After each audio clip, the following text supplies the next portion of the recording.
What does insight-driven messaging look like for sales? Like a whole lot more deals, fast. Jump on high-intent leads in the moment with Intercom, the business messenger that extends the reach of your team 24/7. Intercom creates more opportunities for you by booking meetings and collecting data from leads automatically. Take Intercom user Elegant Themes. They now convert 25% of leads through Intercom's messenger. Deals don't wait. Get them with Intercom. Go to intercom.com/deals. That's intercom.com/deals.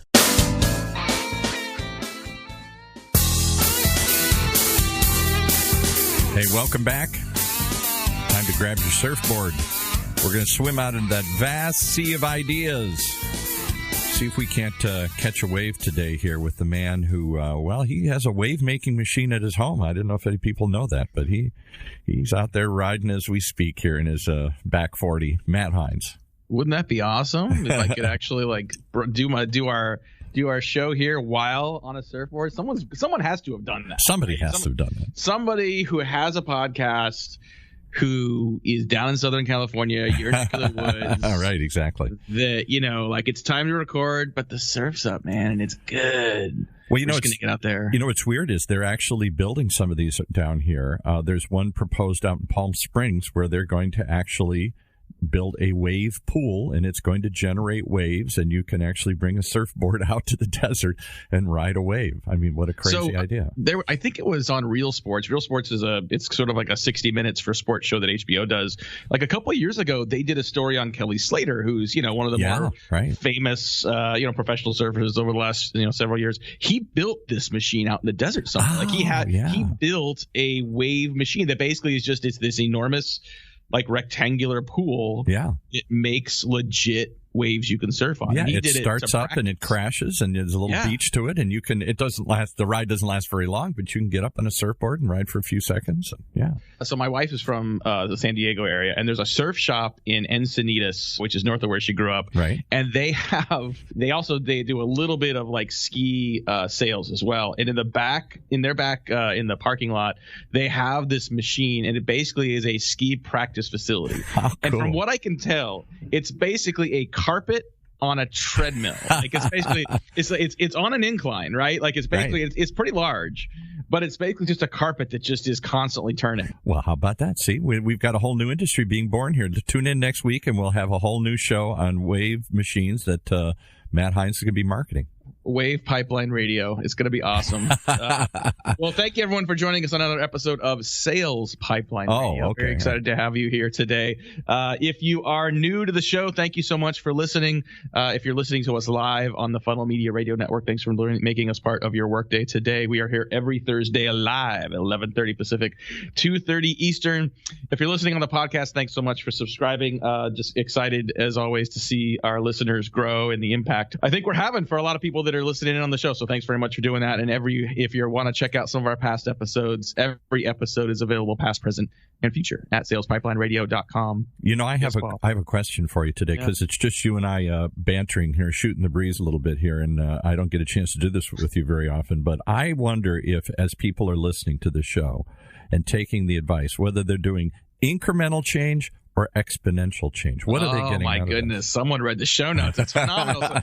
We normally for Sales Pipeline Radio, we are featuring some of the best and brightest minds in sales and marketing. Normally, I say today is no different. Today you got me. So today is very different. We had a guest cancel last minute, and I was traveling beginning of this week, and I think we should probably do more episodes like this, because there's so many things that just I think come up that I think about that I think would be fun to just kind of explore. And I think the topic today that I've been thinking a lot about is this difference between incremental and exponential thinking, and what that difference is, what it means, why it's important. And part of the reason this came up, and I'd love to get your thoughts on this as well, Paul, as we talk through this, but part of the reason this came up is we've been doing a series of these CMO breakfasts around the country. Right. We've been doing them for about a couple of years. And, we basically get 20 to 25 B2B CMOs in a room. And we talk about sort of things that they're struggling with, things that are challenges right now. And we did a handful this fall with a partner, Lean Data. And the topic was specifically around revenue operations. And the idea that most companies in B2B have some marketing operations, they've got sales operations. These are the teams that are managing the tools and the systems behind the scenes. Companies should be thinking about a unified revenue operations strategy. And I think most people that were in the room we're really challenged with how to do that. And what we found is part of the challenge is that despite the interest in the topic, we had a lot of people that were working through it incrementally and not really thinking through the exponential change in strategy required. And what that means is day to day, week to week, we are facing our fire drills on a regular basis. And so we're making tactical decisions. Well, what are we going to do to fix this problem that we had in Salesforce? Or, hey, we don't have anyone following up with the trade show leads. What do we do with the trade show leads? Or our drip campaigns aren't working as well. Who fixes that, and should we fix that? So these small tactical problems that provide incremental change. But we're not always taking the time to step back and think about the monumental changes that may be in front of us, that if we could think more strategically about those, we might be able to move forward more efficiently. So let me ask a challenge question here. You ready for a challenge question here? Bring it. Do you make incremental change to make big changes? In other words, do you just start taking little steps and that leads you towards a big change? Or do you have to take a big leap to make a big change?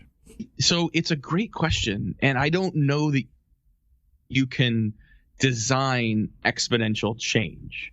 I think it does happen kind of slowly. I mean, what was the quote from Ernest Hemingway in The Sun Also Rises? He basically said gradually and then suddenly.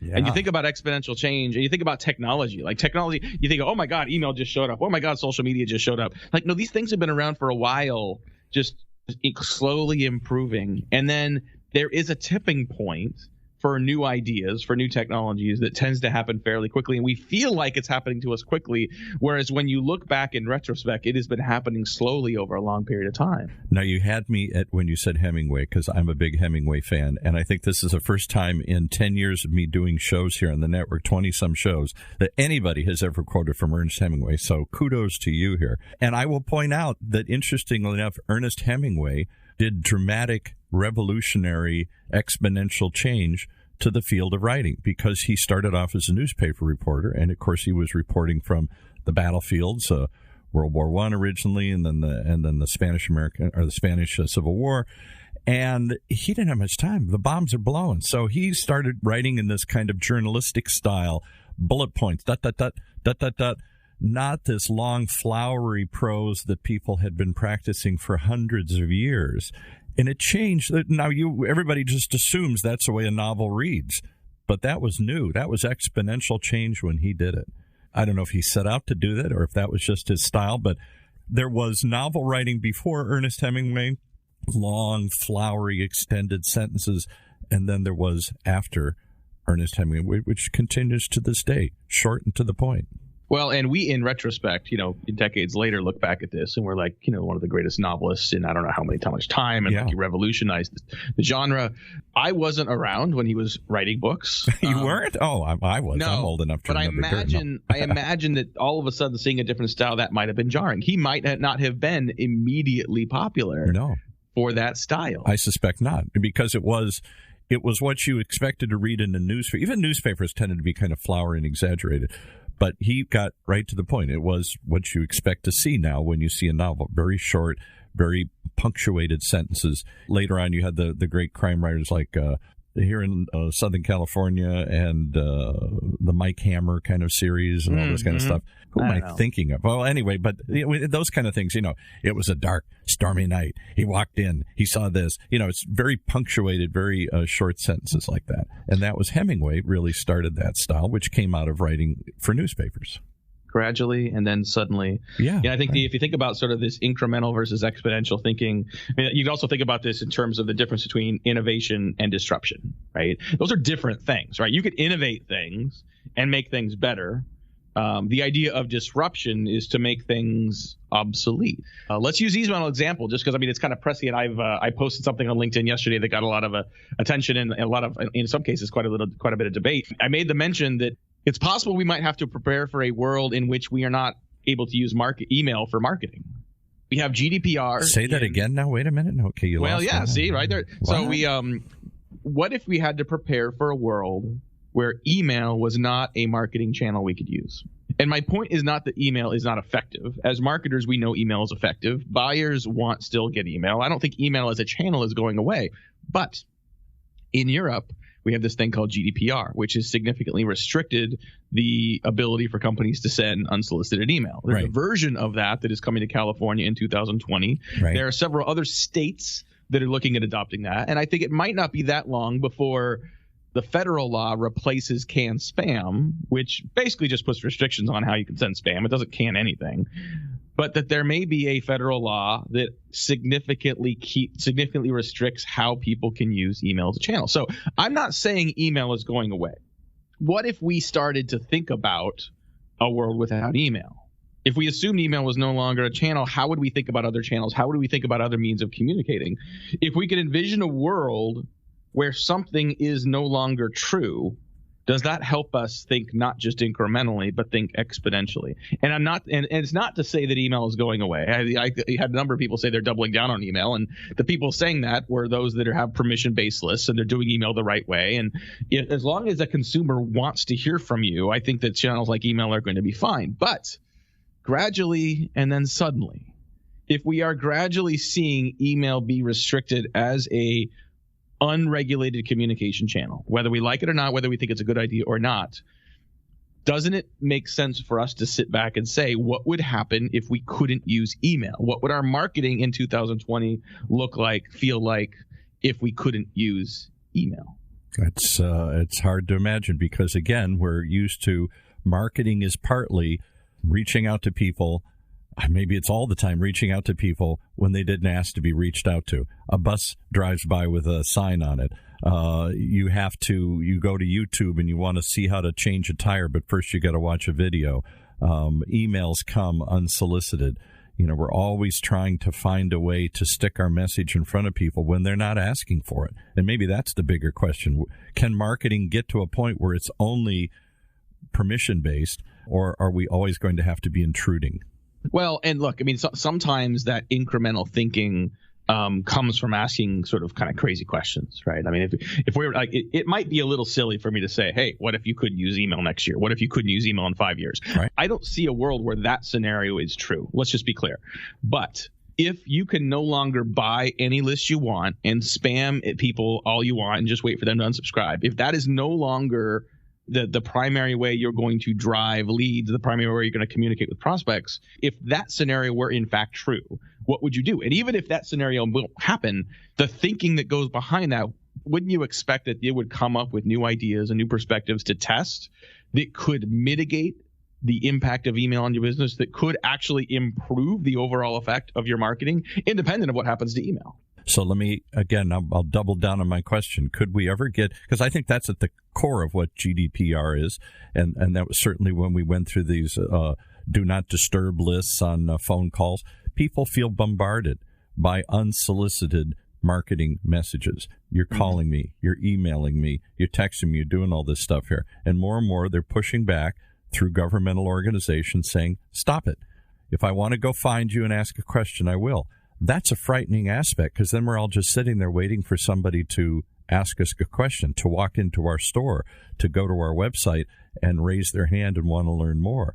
And I think that's kind of the way the world is moving. I don't really like intrusive messaging. And yet, if they didn't intrude, would I ever know that they existed? Well, it's a good point. And I guess the question comes down to, like, I think we all get unsolicited email, right? Right. I occasionally, and I don't know about everybody, but I occasionally get unsolicited email that actually is useful, that I actually appreciate, that has a message that either intentionally, precisely, or opposite, accidentally, is something that was actually interesting to me. So there's a value in that. Like, I mean, you want to watch TV, you're going to watch a few commercials, right? And I think that's also uninterrupted, because I just want to finish my damn show. But we just accept now that part of the cost of watching TV for free on a network channel in particular is that we have to watch some commercials. Right. YouTube, but there are people that are saying, then I'll subscribe. That whole idea of subscription, that was what cable was supposed to be. Take the commercials out and just pay for a smattering of programming here. Again, I just think more and more people, I think in my own life, I really don't like unsolicited stuff. I appreciate why they're doing it, because they're trying to get my attention. Maybe it would be a combination of artificial intelligence. I always say the YouTube ads would work better if I'm looking to change a tire. If I go to YouTube and say, show me a video on how to change a tire, and a toilet paper ad comes up, I'm angry. Stop. But if a piece of content, if an ad appeared that said, before we show you how to change the tire, let me tell you about tires that never need changing, that are better and last longer, whatever, I might watch that because it had some relevance to what I'm looking for. Yeah, and I know we got to take a quick break here in a second and pay some bills, but I mean, I think it's amazing. Like, you think about these incremental changes that we all thought were silly and ridiculous that became reality. Yeah. Like Kodak. Like, imagine someone would have had the audacity in a meeting room in Kodak up in upstate New York to say, what if people no longer needed film? Yeah, right. What if Blockbuster would have said, like, what if people actually don't need physical devices anymore? I remember when Netflix first started offering, like, I mean, I was a Netflix subscriber from early on, getting the CDs, right, or the DVDs, right. And then all of a sudden they're putting stuff online. I'm like, who would ever watch? I mean, like, it seemed ridiculous. Yeah. And so that's where things like that concept of gradually and then suddenly, the fact that we are what is now in the past that we just assume, like, you go on a business trip and you can watch whatever movie you want. What was now in the past was once in the future and was hard for us to conceive. And so those crazy questions that you could ask yourself for your business, what would happen if no one needed to go to a retail store to watch a movie anymore? What would happen if we no longer needed film? What would happen if email went away? Does that help prepare us for what's to come? And does that help us at least have a set of scenarios that can mitigate some of those future change? I know we got to take a quick break here. We'll be right back. We got more. We're going to talk a little bit about this idea between innovation and disruption, incremental versus exponential thinking. We'll be right back on Sales Pipeline Radio. Sales teams, is your website helping you turn prospects into customers? Because Intercom thinks it should be. Intercom makes that little chat bubble in the corner of a website. That's their messenger, but it's so much more than that. The Intercom messenger is designed for businesses to jumpstart on customer intent in the moment. It connects you when you're there or automatically books meetings and captures data leads when you're away. You'll sell more efficiently. Like Intercom user Elegant Themes. They added the Intercom messenger to their site, and now they convert 25% of their leads to paid subscriptions through live chat. Just having the messenger sparked valuable customer conversations that Elegant Themes might not have had otherwise. That's Intercom's whole deal, connecting you to customers while they're on your website with timely, personal insights. Because when customers have a great experience, it's great for business too. Help your website help you land more customers. Then see everything Intercom can do. Go to intercom.com/deals today. That's intercom.com/deals. Well, there's a perfect example of what you're talking about. Your advertiser here, Intercom, they made an incremental change, a little chat bubble that allowed people to react in real time to what people are doing. And look at the disruption it's done. Look at the exponential growth it's caused from companies like that.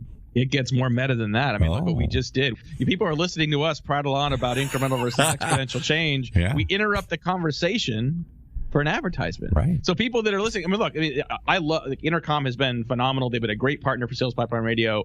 I love their product. I think it's a phenomenal tool for B2B marketers. I'm not just saying that. We do curate. Like, we get a lot of people that ask about being part of the show. We get a lot of people that pitch they want to be on the show as a guest. We get people that say, hey, can we sponsor it? And we do curate. I mean, we think about who is our audience, who's listening, and what are some sponsors and participants and some guests that we think would be relevant. But we're choosing that, right? Not the audience, right? I mean, we didn't plan this out. I thought you and I were talking about this, and then we break to take this commercial. And I thought that commercial is exactly what we're talking about here. There's a company that came along and said, okay, how can you react quicker? How about a little chat bubble? Seems like a very incremental change, not a big deal. I don't know what their service costs, but I'll bet it doesn't cost that much.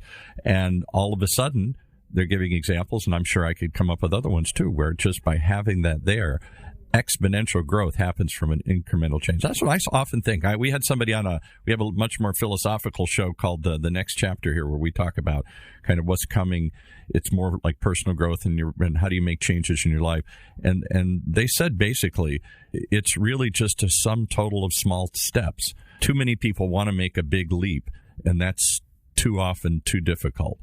Or it isn't sustainable. I'm going to suddenly transform the organization. I'm suddenly going to radically rethink how we do everything here. That often isn't the best way to do it, according to at least this author that was on. It's lots of little steps that lead up to big change. Yeah, I agree. And I think, it's a good example. You think about, what is a chat bot is an intentional way of trying to get more engagement and conversion off of your website. Right. And so, I've seen companies where email still exists. Email is still a tool we can all use. But I've seen companies where, they get blacklisted. I worked at a startup where the company had been blacklisted, couldn't send emails anymore. And so all of a sudden, like, emails at the time was a pretty big channel, a source of leads. What if you can't send emails? Like, what if you can't send emails? So in that scenario, we were forced in the moment, in a very big fire drill scenario, to say, like, what we get a lot of traffic. What do we do to get better leads off of our traffic? What do we do with the rivers of content, with the rivers of traffic that we have, to get a higher conversion on that? So that becomes a forcing function that if you would have thought about in advance, maybe you would have mitigated the risk of having a singular channel in the first place. Well, I'll tell you again, we're going to interrupt the conversation with somebody we didn't expect to call in, but somebody's listening, and Jim Obermeyer himself wants to pipe in. Hey, Jim, what do you got to add to the conversation here? Are we off base? Are we hallucinating, or are we onto something here? I thought for sure that Matt had read the article this week from the Wall Street Journal about how email is going to be, and the internet itself is going to be controlled more and more by governments. And as you started it, and let's face it, the internet is email. Email is the internet to a great extent, but China already controls the internet. They do. It's frightening. Korea controls the internet. And after GDPR, many parts of Europe are starting to control it, and they're looking at doing it here in the U.S., as you mentioned, California. So Matt's question is very, very timely. What would you do if you didn't have internet capability that we do today and the email? Well, let's face it, politicians love to solve problems that aren't problems. That's how you get elected. That's the definition of how you get elected here. You find some problem and you blow it up and then you solve it. It's a lot easier to do that than it is to solve a real problem, sometimes here. How are we going to solve, how do we solve the debt? You remember back in the day when Congress was first tackling the idea of unsolicited email, like, people saw this enormous problem. We're getting inundated. We're getting too many emails we don't want. So we are going to get rid of the spammers, right? And I think that's a great idea that we were just going to make it so that people can't send email, people can't send unsolicited email. Right. And the term, the very term "can spam" implies that they're getting rid of spam. Right? They canned it. Did they? I'm still getting a lot of bad email, right?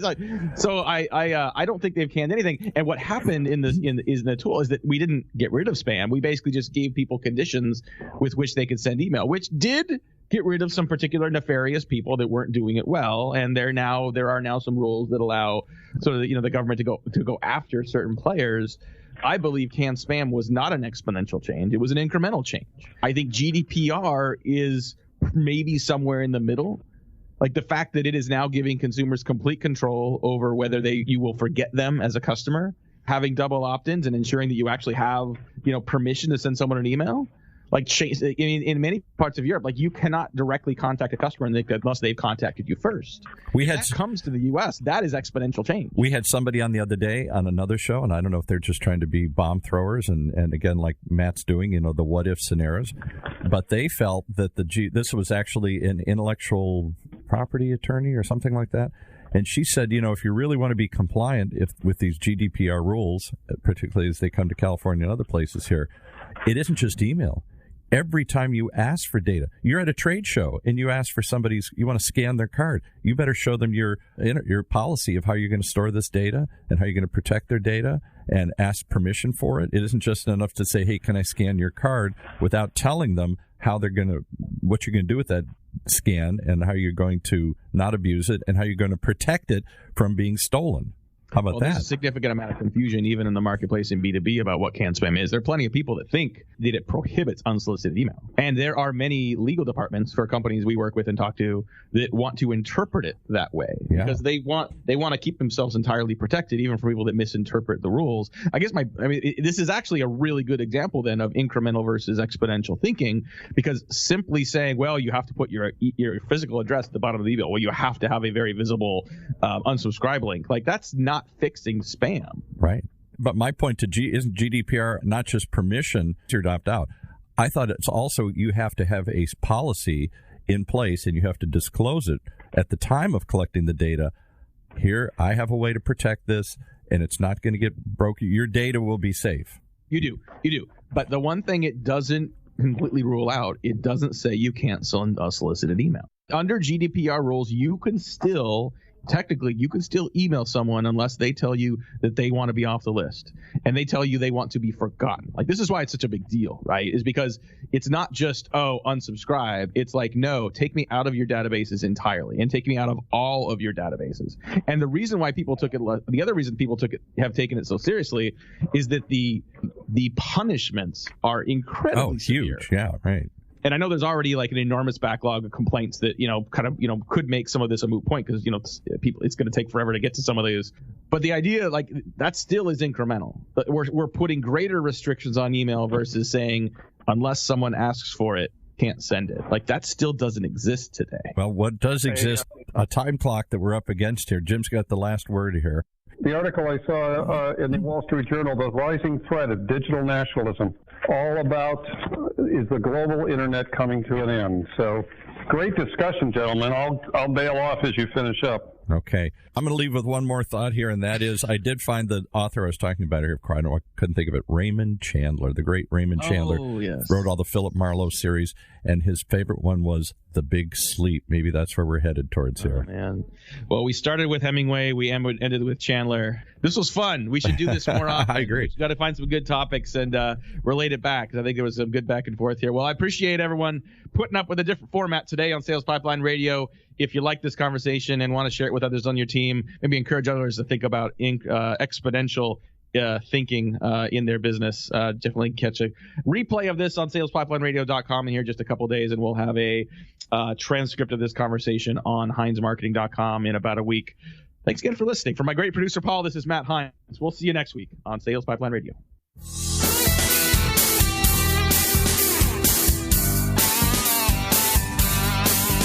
You've been listening to another episode of Sales Pipeline Radio, right here on the Funnel Radio Network for at-work listeners like you.